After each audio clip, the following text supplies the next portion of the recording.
Hello, thanks for listening to the Adulting is Easy podcast. This is your host, Lauren. And tonight we're going to make adulting easier by making money easier, as we always do. Please go to the show notes and click follow on my YouTube channel if you could safely do so. I'm joined today by Eric and Jamiel, the Monopoly brothers. In the game of Monopoly, the player's goal is to become financially sound by buying, redeveloping, and selling pieces of property. These Detroit-based real estate investors, Eric Friday and Jamiel Strickland, are playing Monopoly in real life with real pieces. Through the Monopoly Brothers brand, which started in 2022, Friday and Strickland envision building generational wealth.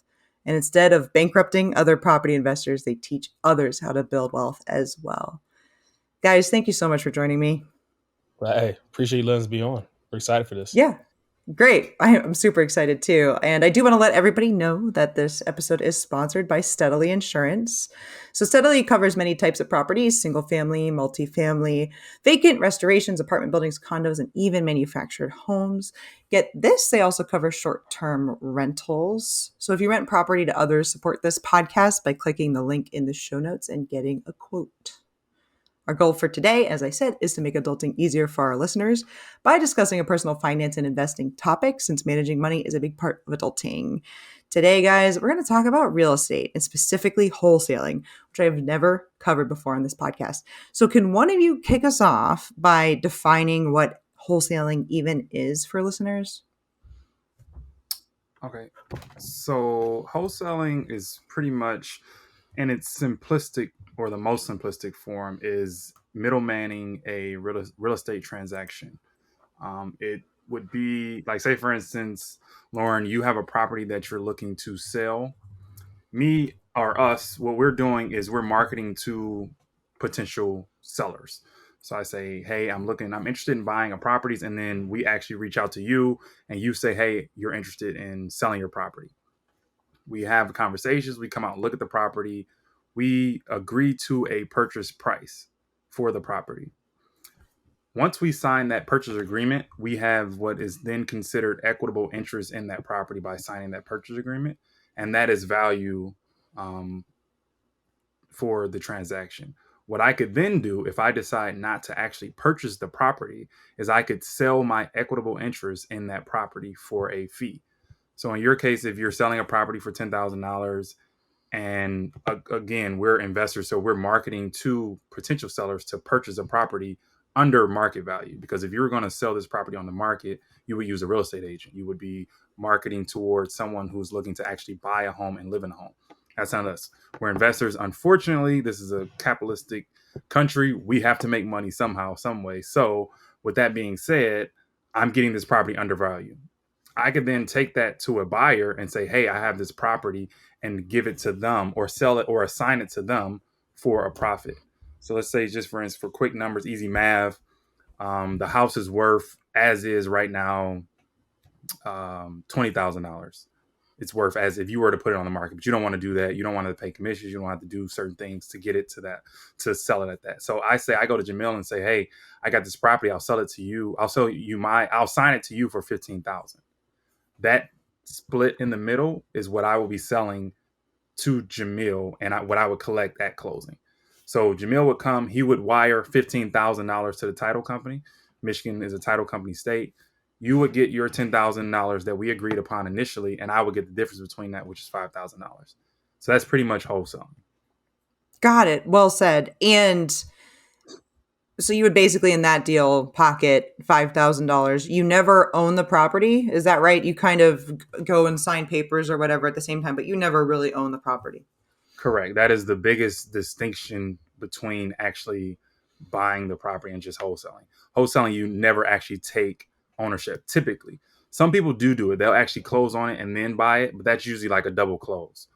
Or that's like what we refer to as a hotel type of thing, where it's kind of a split between a wholesale and a retail deal, where you're buying it and then you're actually closing on it and then selling it. But yeah, in that instance, yeah, we're just shuffling papers pretty much. We're just, no transfer of ownership is done until at closing, and it's with the actual end buyer and not us as when we're wholesaling. Why did you guys decide to wholesale? Well, I think it's different for both of us. For me, that was how I was kind of taught. to get into to leverage your way into investing. So wholesaling, and a lot of people will teach it as a no money strategy to make money, which technically you can. We don't teach people to do that. I mean, I think if you're going to be an investor, you should take it serious and you should invest something, and you should have money to ready to deploy when you're on these appointments, just in case you have to close on these properties. But again, starting out, I didn't have $50,000 to go and invest in real estate, but I did have maybe $1,000, $2,000, $3,000 set aside to market, and then I did have relationships built up to be able to close if need be. So I think the main reason is it's a low barrier of entry to kind of get your feet wet. For us, it puts us in front of the seller. It provides us the opportunity to be the first person to see the property, and if we want to close on it, we can close on it. And if not, if we don't want it, then we wholesale it. So that's kind of like my reasons. I mean, Jamiel might have different ones, but yeah, mainly the reason low barrier entry, and then just kind of it was the way I was taught. Jamiel, anything to add? No, I think it's very similar. I think it's with it being it was low barrier entry, and it was also very because I knew people that were doing it. It was easy to kind of get some kind of mentorship or help through with it. Whereas I didn't know people that was buying apartments at that time, so it was hard to learn how to do that. I didn't know many people that was flipping, but at that time it was much more many more wholesalers I knew on a personal level. So it seemed more real for me at that time as well. So not only everything Eric said, but just my people I was surrounded by at these meetups and such were in that space. So it was easier to kind of have that conversation with as well. Did you guys meet at a meetup? Uh, so yeah, no, we met at I guess the correct terms, we met at like a real estate network event. I think that's a better way of saying it. So it was Okay. a very well known influencer, real estate influencer through Instagram and YouTube. Blue check mark kind of guy, and he came to Detroit and did like a meetup, right? Where if you paid extra, right, you can spend like a day with him, meaning like the rest of the day, where you'll walk through some properties. He'll take you into like a room and go over numbers and go over ideas, and you can network with people in there. So it was like a higher ticket price thing. And this is back in I want to say 2016, 2017. I could have the dates wrong, but around that time. So me and Eric just happened to both pay for this thing that this guy's done, like this networking, coaching, seminar, but for private people only, because we paid the higher ticket to do it. And that's how we actually met.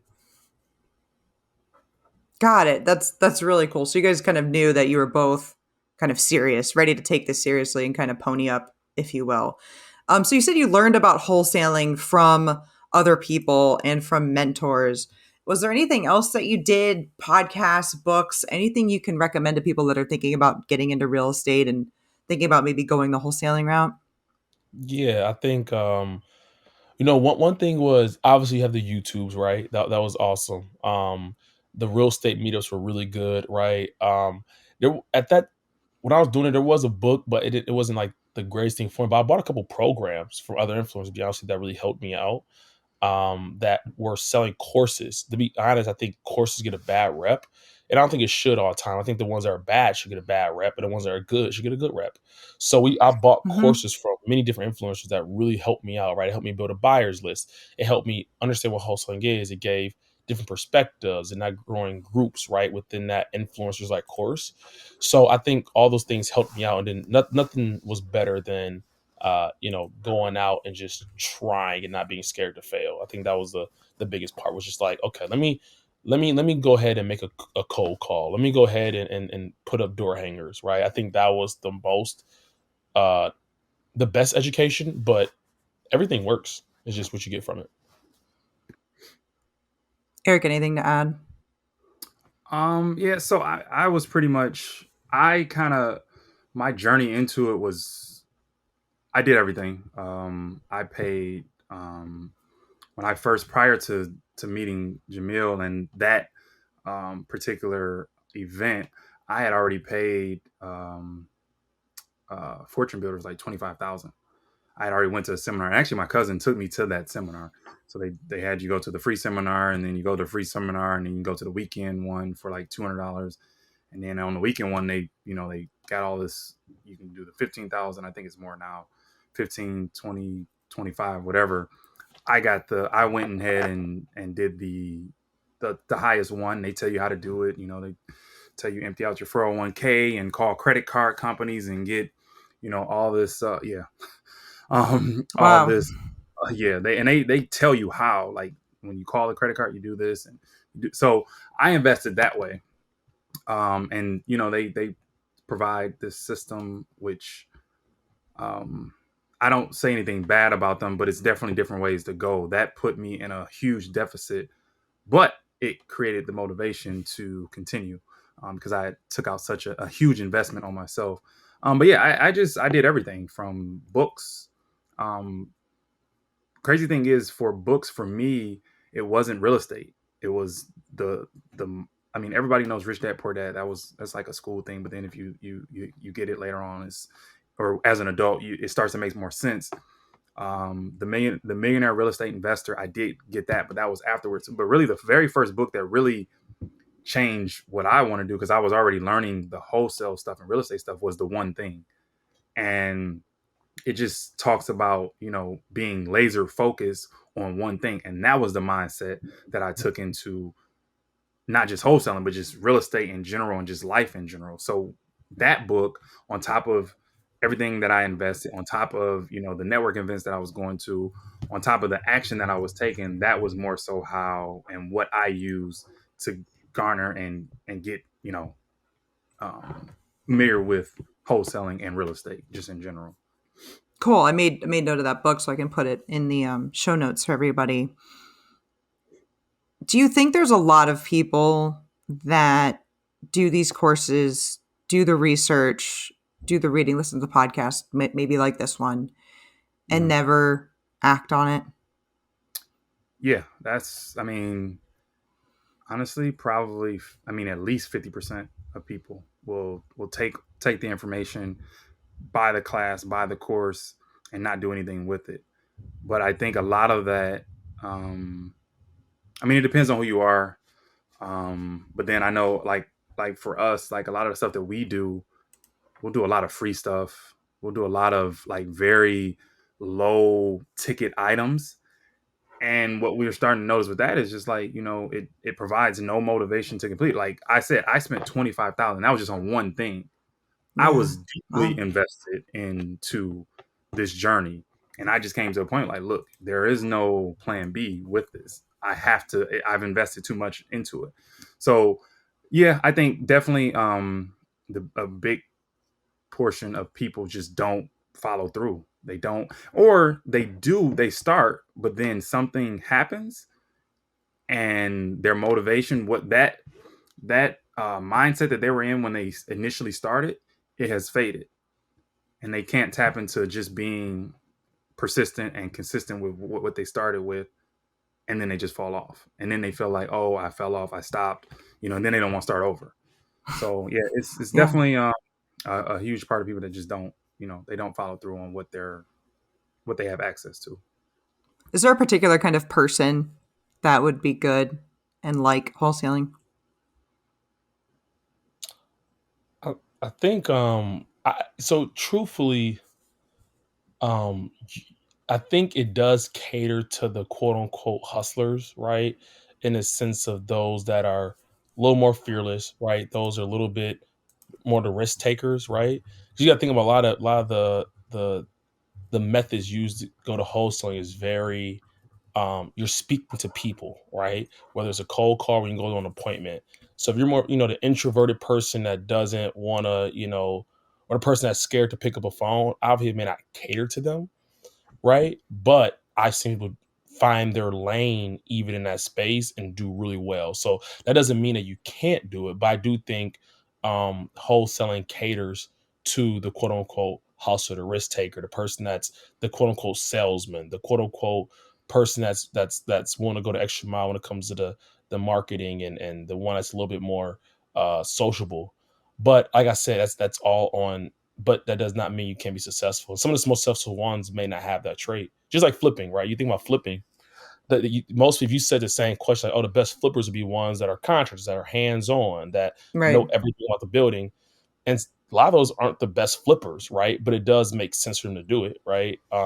I I will say, not to speak on Eric's behalf, maybe I shouldn't say this, but I want to consider Eric like a contractor. Now he's good around just normal stuff, but I consider Eric being one of the better flippers in all of Detroit, and I stand by that because of his mind. Like he understands what what the buyer wants, so he creates flips that make sense on a budget aspect, right? He understands design, he understands all these different things. So theoretically, someone like Eric may not be the best flipper because he's doesn't have a background from his dad in like construction.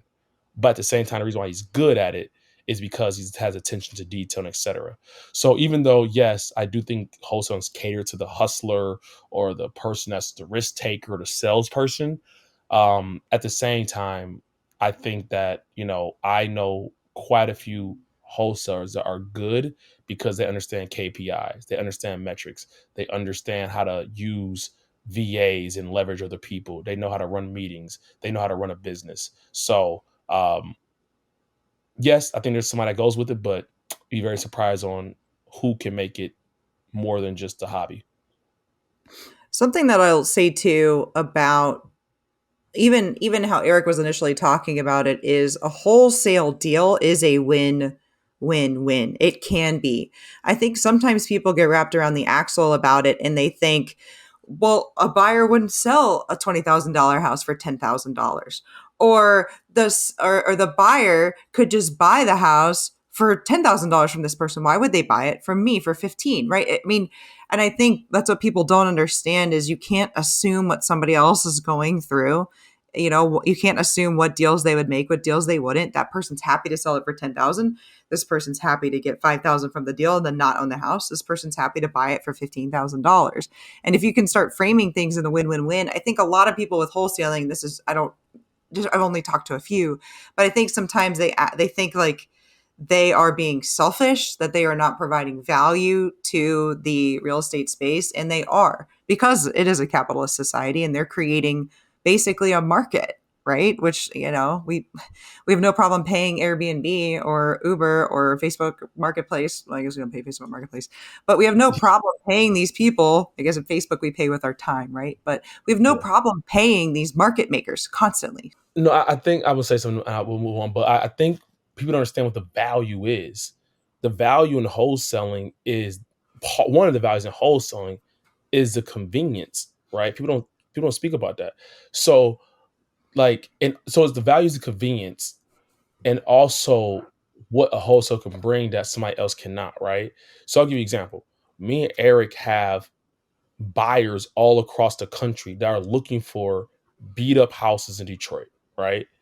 If Joe Blow across the street doesn't know anybody in California, he can't go through an agent because his house has a his roof been leaking for 15 years. It won't pass an appraisal, right? And a realtor doesn't give him a chance because the realtor can't make a lot of money on it because his house is only $30,000 in Detroit, right? And they don't make a good commission on it, so the realtor's not giving them the best service in the world, right? Who's the most valuable person at that time? It's the wholesaler, right? Yep. So the thing is, we people outside like to put a lens on anything. It could be the opposite for a realtor, for a loan officer. When you put a certain lens on somebody, understand the value of that person, and sometimes convenience is a good enough value, right? We don't know. I've yet heard anybody complain about, Costco or Kroger's or Myers or a grocery store being not valuable, right? And I was like, well, if Yep. that's the case, why don't you go to the farm and put those eggs in the chicken's butt right when you get it? Like that'd be insane, right? Why don't you go milk your cow? That'll save you $3 in the carton. Nobody has that conversation, right? Because we Right. all realize the value of I just want to drive across the street to my 7-Eleven, grab my Gatorade or milk or eggs, and just get it on. I don't want to go in a hen and crack my own, right? So same value, right? Convenience is Yeah. part of value. Convenience, especially in today's society, it can be everything for somebody, right? So it's just a misconception. Sorry, I went on that little rant, but it's the mindset has to change, but also the understanding of what people or what any industry does, but in this case, wholesalers bring. That's my favorite part of this conversation so far. So I'm glad you did that. Eric, anything to add to that? Yeah, I think just going back to it, yeah, I definitely think it does, because it does cater to come somewhat of a hustler. Um, the thing is, the wholesaling, the process is very simple. Like I just described it. That's literally what it is, right? But it's not an easy thing to do. It's a lot of, you're managing, like it's so many different skill sets that could be, it's so many different skill sets that separate the good wholesalers from just someone who's just starting out, or just they're like you say, they're focused on the next deal. They want to make as much money as possible.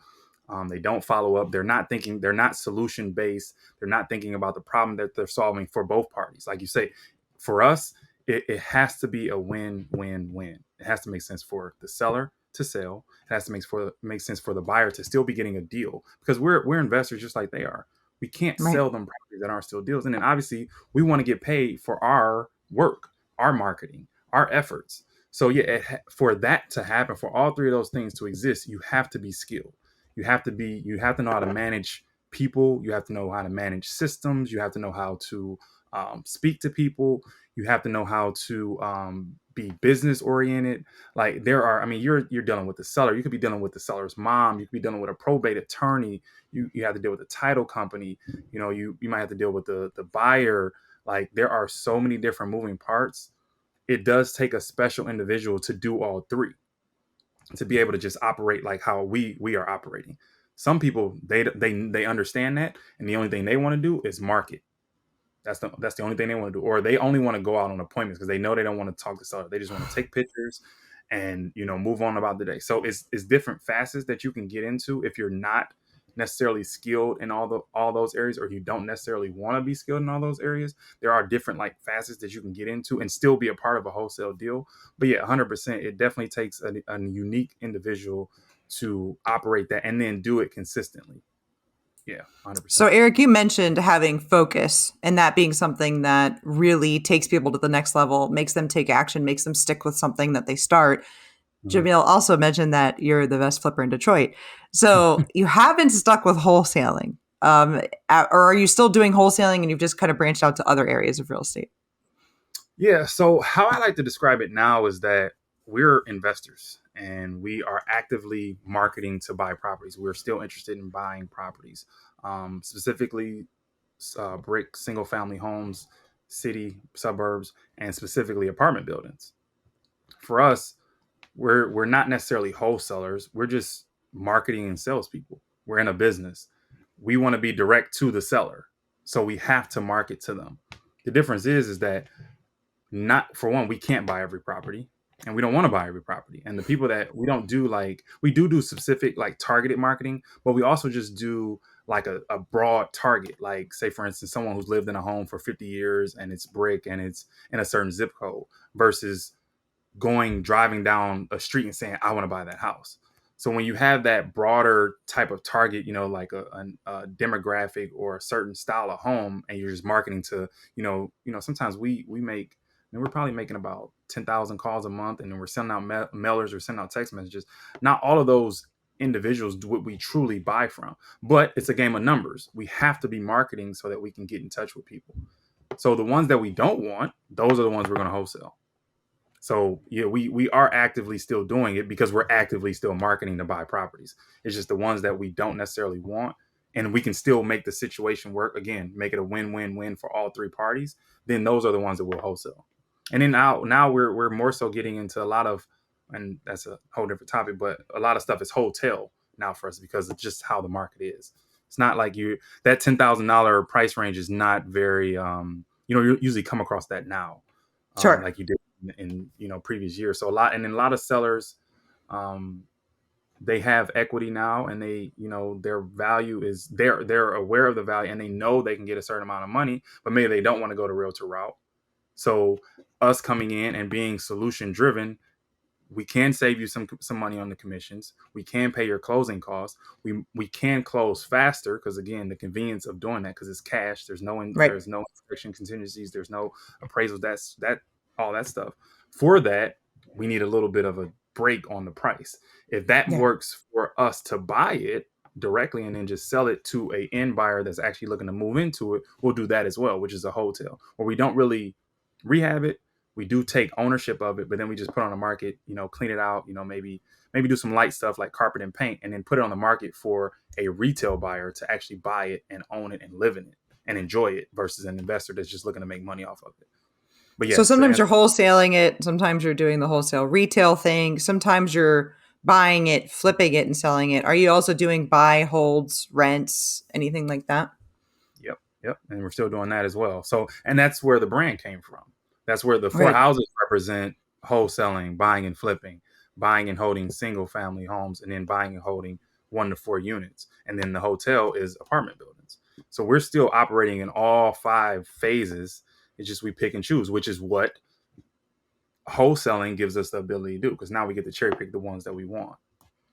And that's something that I want people to really focus on and understand, that you can use wholesaling and you can use flipping to get the cash to become a buy and hold real estate investor. And I think a lot of people start that way. I think it's interesting, you guys, how you're doing it.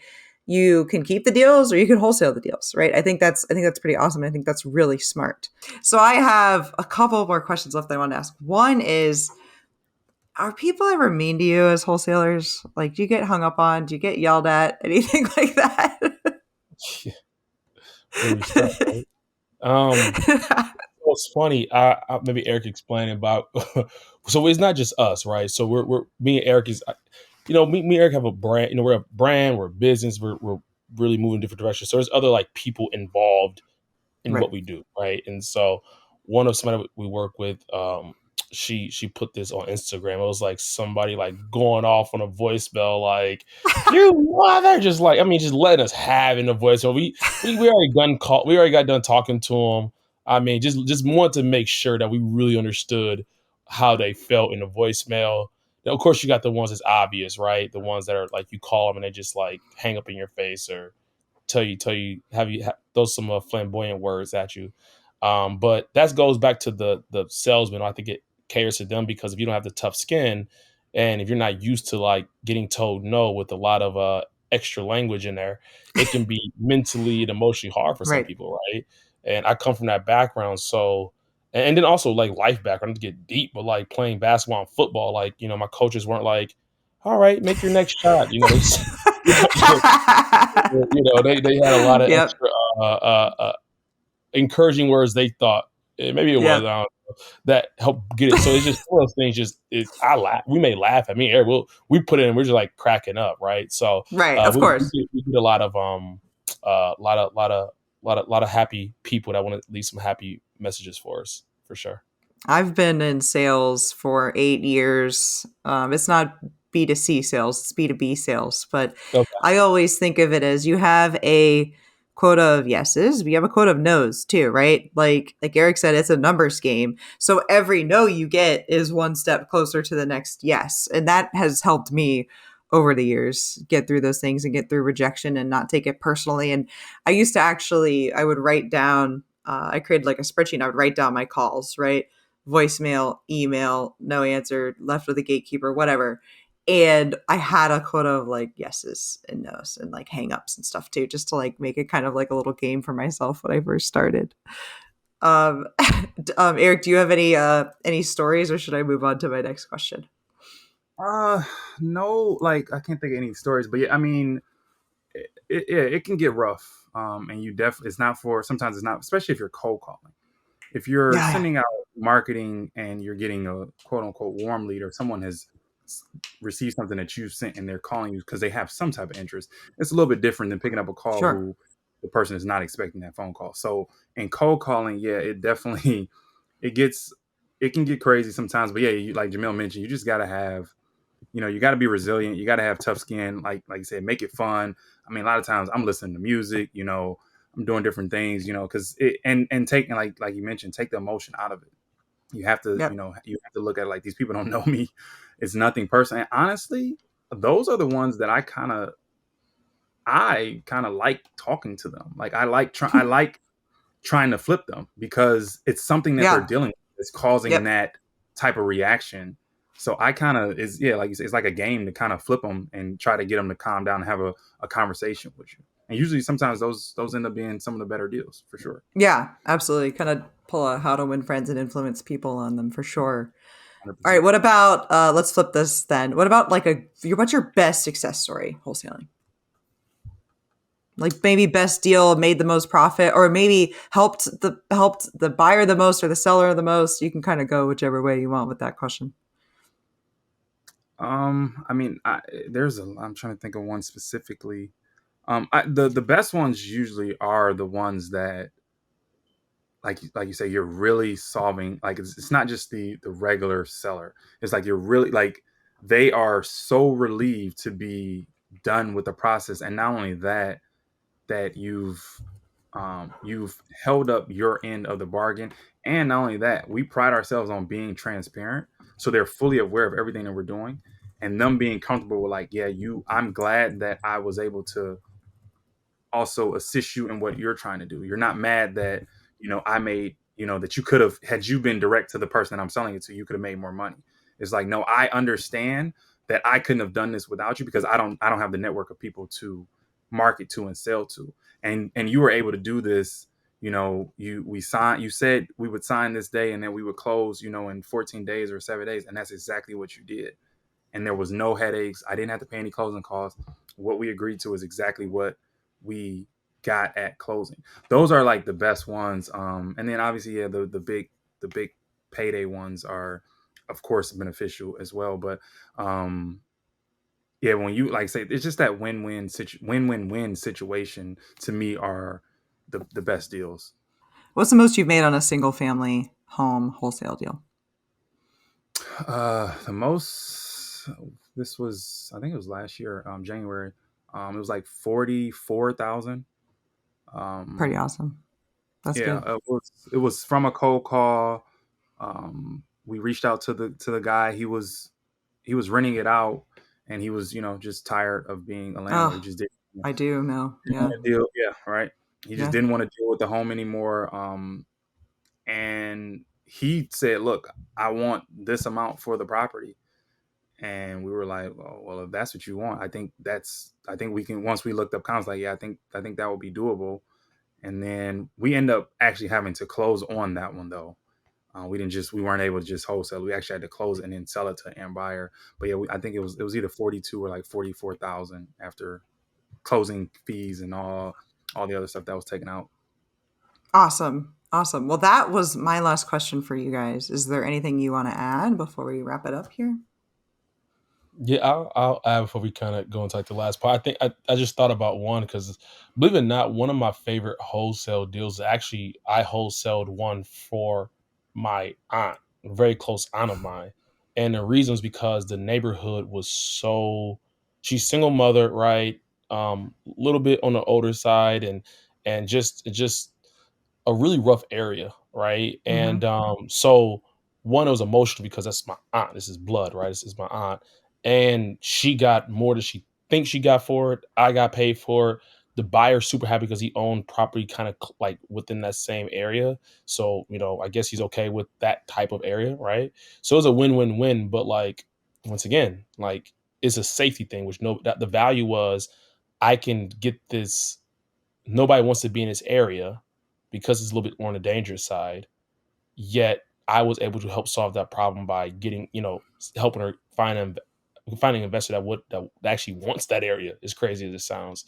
So the big money is actually great, but when you're helping somebody when you talk about people's livelihood and safety, it's a different type of thing there.